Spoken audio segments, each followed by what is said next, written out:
Hello there, this is Welsh ASMR 82. Hey, how you doing? So, on this channel we look at football or soccer results, and today we're looking at the Euros. This is just going to cover match day 2. So, please come and join the league. I am doing appallingly. I was 3rd a couple of days in, and now I've plummeted to 50th. So, the top 3, well done to you. And yeah, come and join. Info in the box below on how to do that. So match day 2, I got match day 1 91 points, so as you can see, quite well. Match day 2 65 only. So let's see where I went wrong, and I'll talk about the matches and react to them as well. And I'm talking quietly because this is an ASMR channel, so if you want someone to scream and shout, then you can look somewhere else, because I'm going to try and relax you after a hard day's work and maybe even help you drop off to sleep. Okay, so Croatia versus Albania. I said it was going to be 1-1. It was 2-2. Just Albania scoring in the dying embers of the match, and really could have scored a winner as well. Well done to them. One of the teams promoting counter-attacking football to the max, a low block and a counter-attacking style. So yeah, they drew with Croatia. So Albania went 1-0 up. Croatia scored 2, started to get into their flow, and then right at the end Albania scored against the run of play at that point. So yeah, I thought it was very brave. It was a very brave performance, but it was what I was saying about Croatia before the tournament started. I got a little bit of criticism in the comment section of those videos, but I said I'm really sorry. I don't think they're getting through. Of course, you watch them beat Italy and put Italy out in the match day 3 now, but I feel like I'm kind of proving my point. They lost 3-0 to Spain and they only drew with Albania, so I feel like I was kind of right about this Croatian squad. Is a little bit too old in certain players and lacking the extreme quality that they've had. They still don't really have an outstanding striker, do they? They haven't replaced people like Mandzukic or Olic, for example. So I predicted Albania would score first, and I said Broja, but it wasn't him, so I got 8 points for that. Predicting a draw. Okay, next one. I think I might have changed this. I think originally I may have said it was because just before the matches I do change them, so it might be different to the video that I did a couple of days before the tournament started. I have changed a couple of the scores. I said I would in that video. So I was impressed with Germany in the first match, obviously. So I predicted a 2-1 win over Hungary, and it was 2-0. So I said Germany score first, and it would be Kai Havertz, but it wasn't. And it was 2-0. It was Jamal Musiala who scored first.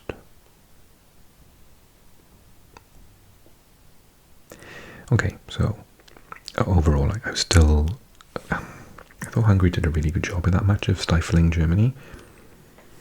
But for me, Germany do look one of the better teams in the competition. I was not predicting that before the competition started, so well done to them. So it was nice when the home nation does well. I predicted a 1-1 draw between Scotland and Switzerland, and that's exactly what happened.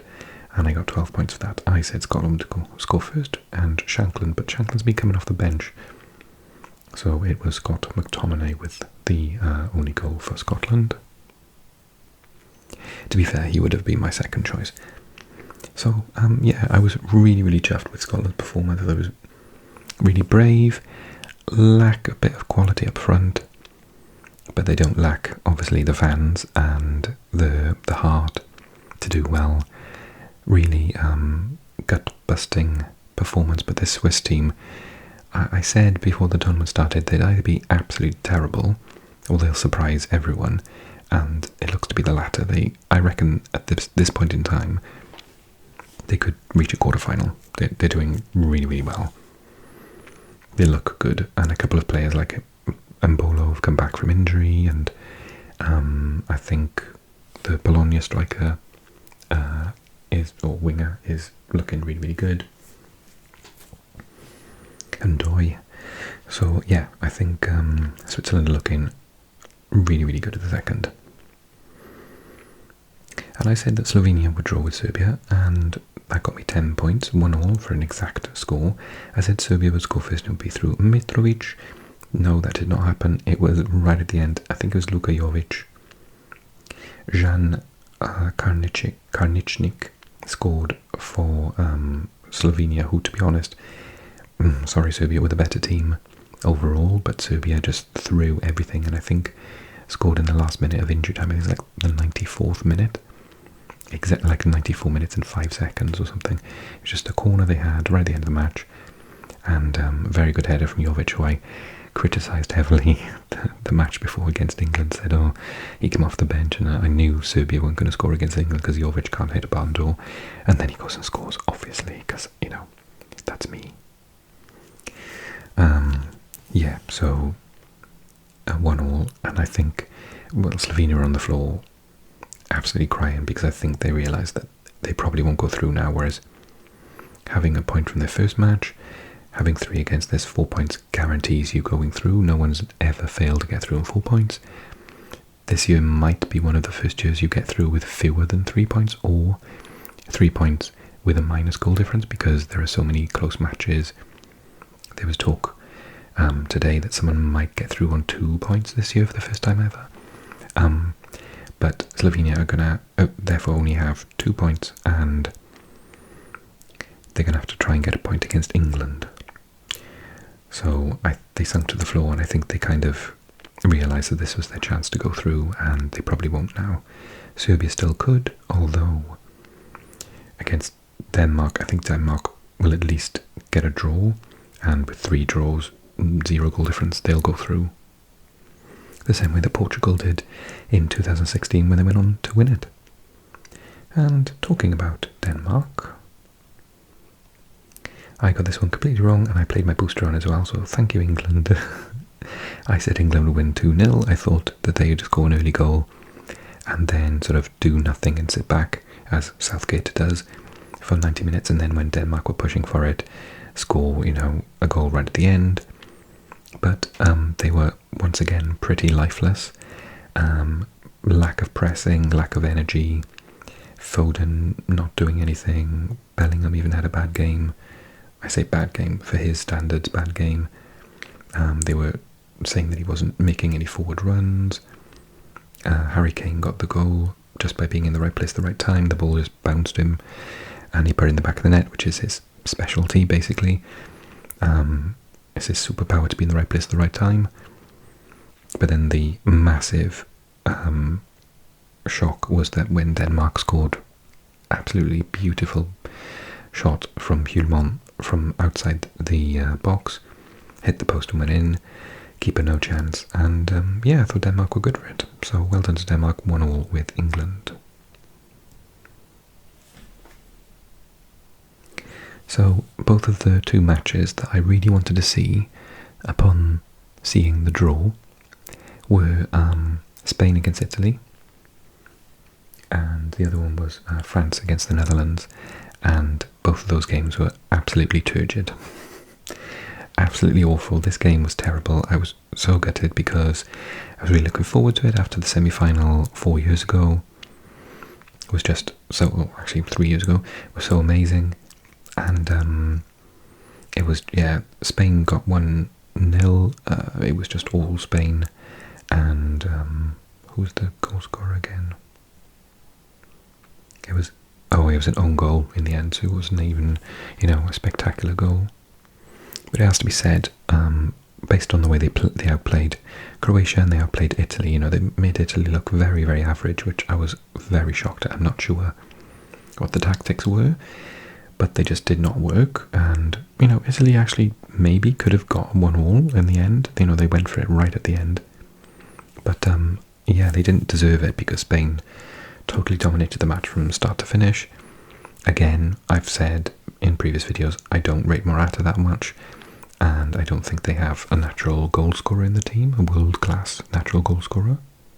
And it kind of adds to that point when the only way they can beat Italy, that they dominated for 95 minutes against, was with an own goal. So yeah, I worry about that, but in terms of the overall play, the wing play, particularly from the two youngsters, Yamal and Nico Williams, both, you know, kids, fantastic, fast, and all the tiki-taka passing. Spain, for me, are probably one of the best teams that I've seen play in the competition so far. Maybe even more so than Germany at this point. I just wish they had a David Villa up front to put the ball in the back of the net. I predicted after Slovakia's first match this would be 1-1. And I think the alarm bells were ringing when Slovakia went 1-0 up. I said they would score first through Bojanik, but it was Ivan Šranc that scored. And then Ukraine went in at half-time and came back out in the second half and kind of just were the team that I said they would be before the tournament started. When I said they would make it out to the group and maybe even get to a cheeky quarter-final again like they did last time. Yeah, they played some excellent stuff. And Yaremchuk's goal was fantastic, really caught out Dubravka, who is a pretty decent goalkeeper. And I think Slovakia were accused by the commentators of the match that I was watching of, you know, going 1-0 up and thinking, there we are, that's it, we've done this. And then Ukraine scored in the second half and they thought, do you know what, we've got to win. We'll have a draw here and then we'll go on and we'll take on, who was it in that group? I can't remember whether they were with Romania. We'll go on and then, you know, we'll get a draw against them. You could see them almost thinking like, oh, this match, we don't need to win it, it's fine. But Ukraine needed to win it, and so they pushed on, and it backfired, I think, for Slovakia. I think that they tried to get a draw, and Ukraine got the win, and the crowd were going crazy. So really proud of Ukraine for doing that. Well done. Played some really nice football, deserved to win the match, and they fight on. But they've obviously got a really hard game against Belgium next. But we'll see how that goes. Could be fascinating, to be honest, because Ukraine don't sit back. They're not doing counter-attacking football like Slovakia and Romania are. So it could be end to end. And then Poland against Austria. I said 2-1. It was actually 3-1 in the end. Fair play to plucky Poland. They're the first team to go home officially. But Austria, with this gegenpress system that they've got, really impressed against France. Probably should have got at least a draw, maybe a win against France in the first match. Poland did quite well against Netherlands, went up nice and early against them. But yeah, I think in this match, Austria scored first from a header. They were all over Poland for ages. Poland just stayed calm. They managed to get a goal through Piątek, and I thought at that point it was going to possibly go their way. They had one or two more chances. They had their tails up. Lewandowski came on, and then Austria just kind of floored them. It was like, oh no, we've given you 15 minutes now. We've got a second wind. We've got our substitutes on. We're going to go gegenpress again. And they just, it was terrifying. Austria play some incredible football. If they had slightly better players playing that system, you know, it scares me that, you know, if Ralf Rangnick went to like Portugal or Germany and played that system, they would be unbeatable. His tactics are amazing. The players must be exhausted after every match. I'm not sure how far they can go in the competition, because I have played Football Manager with Wales and I did the World Cup playing with that tactic, and I made it to the second round. I beat England in the group stages, and then my players were absolutely exhausted and they lost heavily to Ecuador in the first knockout because they were exhausted, and I don't have a good enough squad to replace them. So I wonder whether that'll happen to Austria or not. We'll see. I think playing like that, they're going to beat the Netherlands in match day 3. So I'm really worried about the Netherlands. I said France would beat the Netherlands based on the fact they were in the same qualifying group, and France weren't particularly troubled by them. But Mbappe's not playing, and apparently their opportunity to win plummets France. Now, I find that really strange, because think of all the players that France has got. But apparently in games where Mbappe doesn't play, their chances of winning are dramatically less. And to be honest, the Netherlands scored a goal, and I think it should have counted. I don't really agree with the VAR decision. And yeah, so France were lucky to get a 0-0. If Mbappe doesn't come back against Poland, then we could be in a situation where I think I've said my prediction is 0-0 between Poland and France. Poland got nothing but their pride to play for. If France go in with that level of performance, this match was so boring. It was no energy, no running, nothing. It was so boring. And the Dutch scored, and then it was ruled off. So it was a 0-0. First time in, I don't know, it was the first time in absolutely ages we've had a 0-0. So, yeah, I was a bit worried about France. I obviously tipped them to win it easily, the entire competition, I mean. But I'm not so sure, because compared to how Spain and Germany are playing, and even Austria, to be honest with you, France and England, will come to that, well, I talked about it earlier, are not playing well. And I said it was going to be an England-France final. Portugal, however, are playing well. We'll come to that in a sec. I'm so pleased for Georgia. They've picked up their first point. I think the major talking point here is the last kick of the match. Czechia were throwing everything forward because they've obviously got Turkey next. Turkey, very unpredictable team, never know what's going to happen. And they saw this game as a must-win. They went 1-0 down to a penalty, harsh penalty, to be honest, but probably correct. And then they swamped them. Georgia looked very sort of troubled by this. They conceded a goal, and Czechia's technique of having monsters, 6'5" monsters in every position, is to get the ball into the box as much as possible. Their crossing is insane. They double up on the wings with their wing backs, chuck the ball in the box as much as possible, get a corner, do the same, get a free kick, chuck all the big guys in the box. They're massive. They're just basically huge, and they just chuck long balls in, and Georgia couldn't cope with it. And they were basically, if you haven't seen the match, Czechia were in the last minutes of the match throwing everything at Georgia to try and get the win, and Georgia broke, and the player just, it went over the bar by about this much, and that would have meant that Czechia would have gone out of the competition altogether, bearing in mind that they were quarter-finalists 4 years ago, and they're in a group with Portugal, Turkey and Georgia, so they really shouldn't be going out. I tipped them to come second, but they've been underperforming so far. They didn't do that. They didn't do badly against Portugal. They were unlucky to lose, but they didn't do that well in this game. I think the Turkey match is going to be really interesting, because Turkey don't know how to sit back. They just attack. They're great to watch. I think this is going to be really entertaining. Georgia realised that they're more or less out now, because they're not going to beat no one's going to beat Portugal. I think Portugal probably could get into the semi-final final the way they're playing. And they lost to Turkey. Probably should have got a draw, but yeah, they should have beaten. So Georgia would have gone through with that kick. And obviously everyone was going to that player. He was crestfallen. He was, so upset because he missed basically the opportunity to put their country at the very first time of asking into the next round. So I enjoy watching them. They play really nice football. But I think that's gonna be the final blow for them.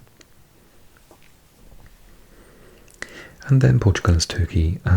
I said 2-0, it was 3-0, so I get 7 points for that. I only got 2 points for that one and 2 points for that one. I did quite bad in match day 2. Portugal's opening goal was, brilliant. Portugal. Second goal, that own goal, is just comedy. What on earth was the defender doing? Oh no, actually, lots of people say it's the goalkeeper's fault. Now, I've not played football enough to know whose fault it was, but it was definitely one of their faults. So, lack of communication, no look pass to the goalkeeper, just, ridiculous. And then they didn't play either Goulet or the right back from Sassuolo who scored. I can't remember his name off the top of my head. Muldur. So I thought that they obviously were trying to be more defensive, but then they gave Portugal too much respect. So they kind of threw that match. I just would have liked to have seen them go for it. And if they lost 3-0 when they were trying to defend, then maybe they would have got something out of it if they'd actually attacked. So their last game is against Czechia, and it's basically winner takes all. So that'll be fascinating. I can't wait to see that. Portugal, as I said before, looked amazing. So for me, the best teams in the competition so far are Spain,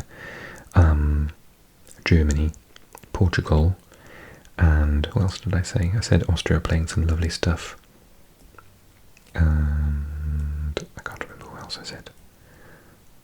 Scotland, Germany. Yeah, that's it. Okay, and the last one, Belgium. I said 0-0 because I thought Romania would just sit back and absorb all of their pressure and that they'd have bad luck like before. Lukaku did have his 3rd goal in 2 matches ruled off by VAR, so he would be top goal scorer by now. But it was 2-0 because Tielemans scored in like the 2nd minute, so that completely destroyed Romania's game plan, and so they did really well. Again, Lukaku on the hour mark goal was ruled offside. Apparently it was like by this much. It was like the line was there. It was crazy. I think he like pointed. Oh no, it wouldn't have been that. It was, but it was something very similar. I think it was his foot. Yeah, I think it was like that much of his foot, his toes. So yeah, it destroyed Romania's whole thing. But I thought they could have actually scored, and they probably deserved to. And then Kevin De Bruyne scored quite late on. So 2-0 to Belgium.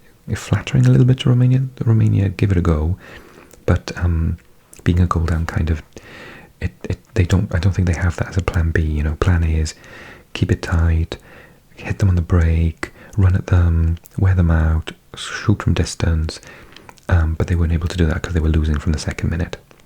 Lovely strike by Tielemans, by the way. So that's that. So yeah, as I said, I am doing pretty poor in my own league, 50th. Well done to you, top 3. Join the league. It's not too late, and the code is in the box below. Don't forget to click like if you enjoyed the video. Leave me a comment and let me know if you agree or disagree with my my sort of decisions and my opinions. And if you're new to the channel, then click subscribe, because we're doing this every couple of days during the Euros, and Copa America is kicked off. I'll hopefully try and get a video out for that when we've got the first round of matches done, and yeah, so I'll try and do that too.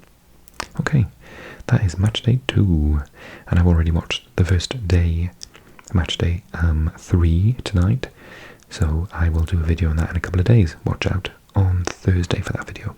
Okay, thanks so much everyone. Good night. Bye bye bye.